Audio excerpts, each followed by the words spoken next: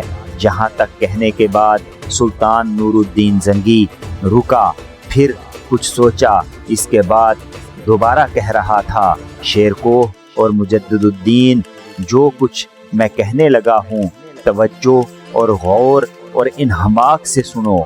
جس قدر لشکر اس وقت ہمارے پاس ہے، اسے 2 حصوں میں تقسیم کر دیا جائے گا۔ حسب سابق چھوٹے سالاروں کو بھی تقسیم کر دیا جائے گا۔ میں اپنے حصے کے ساتھ دمشق شہر کے مشرقی دروازے کے سامنے پڑاؤ کر کے شہر پر حملہ آور ہونے کی ابتدا کروں گا۔ شیرکوہ اور مجدد الدین، تم دونوں اپنے حصے کے لشکر کے ساتھ شہر کے غربی دروازے کی طرف سے اپنے کام کی ابتدا کرو گے۔ اس طرح ہمارے لیے آسانیاں ہو جائیں گی، اس لیے کہ شہر کے اندر مجید الدین کے پاس جس قدر عسکری قوت ہے، اسے 2 حصوں میں تقسیم کرنا پڑے گا، مغرب میں اور مشرق میں۔ پھر دونوں طرف دفاعی معاملات اور لشکریوں کی نگرانی کرنا اس کے لیے محال نہیں تو مشکل ضرور ہو جائے گا۔ اس طرح وہ ایک شش و پنج اور تذبذب کا شکار ہو جائے گا، اور مجھے امید ہے کہ اسی حالت میں اگر اس پر دباؤ بڑھتا رہے تو وہ ایک نہ ایک روز پرامن طریقے سے ہتھیار ڈال کر اپنے آپ کو ہمارے حوالے کرنے پر مجبور ہو جائے گا۔ سلطان نور الدین رکا، اس کے بعد اپنی گفتگو کا سلسلہ جاری رکھتے ہوئے وہ پھر کہہ رہا تھا، شیرکوہ اور مجدد الدین، خصوصیت کے ساتھ ان باتوں کا خیال رکھنا کہ جب دمشق شہر ہمارے ہاتھوں فتح ہو جائے تو کسی کی جان و مال کو نقصان نہیں پہنچایا جائے گا۔ ہمارے لشکر میں سے کوئی بھی لشکری کسی کے گھر میں داخل نہیں ہوگا، اگر وہ ایسا کرے تو سخت ترین سزا دی جائے گی۔ ہمارا مقابلہ کرتے ہوئے دمشق کے حفاظتی لشکر میں سے اگر کوئی زخمی آتا ہے تو اسے معاف کرتے ہوئے اس کے ساتھ اچھا سلوک کیا جائے گا۔ شہر فتح ہونے کے وقت اگر کوئی ہمارے سامنے سے بھاگ کر جان بچاتا ہے تو یاد رکھنا، اسے بھاگنے والوں کا تعاقب نہیں کیا جائے گا اور نہ ہی ان کو کوئی نقصان پہنچایا جائے گا۔ یہ سارے احکامات جاری کرنے کے بعد سلطان اپنی جگہ سے اٹھ کھڑا ہوا۔ سلطان کو دیکھتے ہوئے سارے سالار بھی کھڑے ہو گئے۔ پھر سلطان کہنے لگا، آؤ اب لشکر کی تقسیم کو آخری شکل دے دیں۔